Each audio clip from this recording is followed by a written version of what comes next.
O objetivo da análise química de terra é conhecer o nível de fertilidade do solo para recomendar corretivos e fertilizantes. Para atingirmos este objetivo, precisamos seguir 4 etapas principais: a amostragem do solo, o procedimento de análise propriamente dito,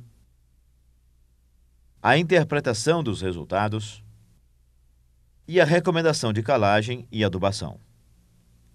O primeiro passo com relação à amostragem diz respeito à época de amostragem.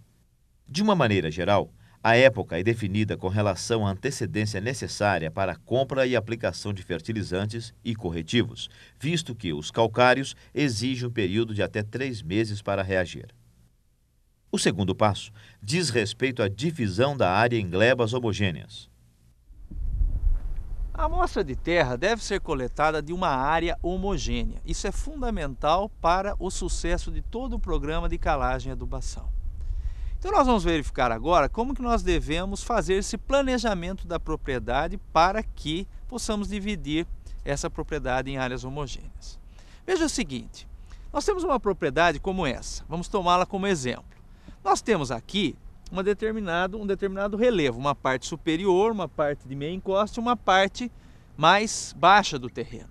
Então, obviamente, há uma modificação do solo e das características químicas do solo em função desse relevo e dessa situação específica. Então, nós temos que levar isso em consideração para dividir essa propriedade em glebas homogêneas.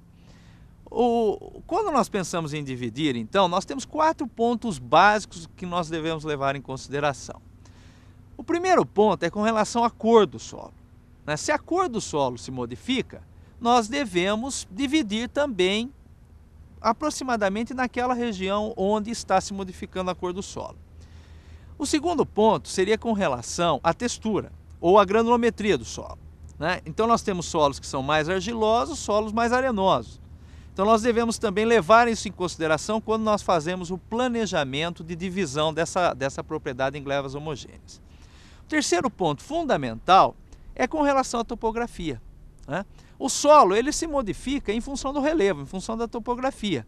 Então nós devemos respeitar isso. Nós não devemos nunca coletar uma amostra de terra no sentido descendente. Aqui, por exemplo, nós devemos coletar uma amostra de terra na parte superior, na meia encosta e na parte inferior do terreno.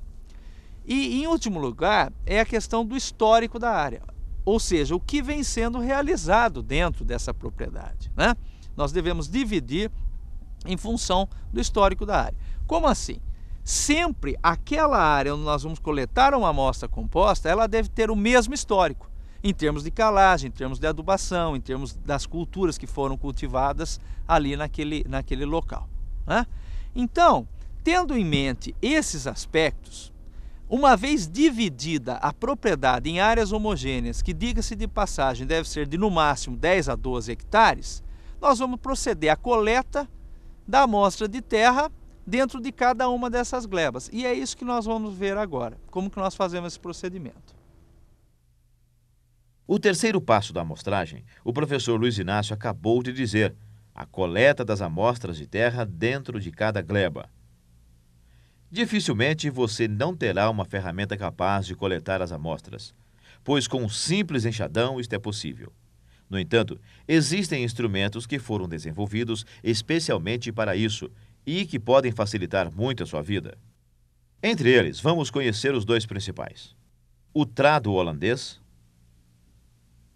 e o trado tipo sonda. Para a coleta com o trado tipo sonda, é necessário também uma marreta para introduzir o trado no solo.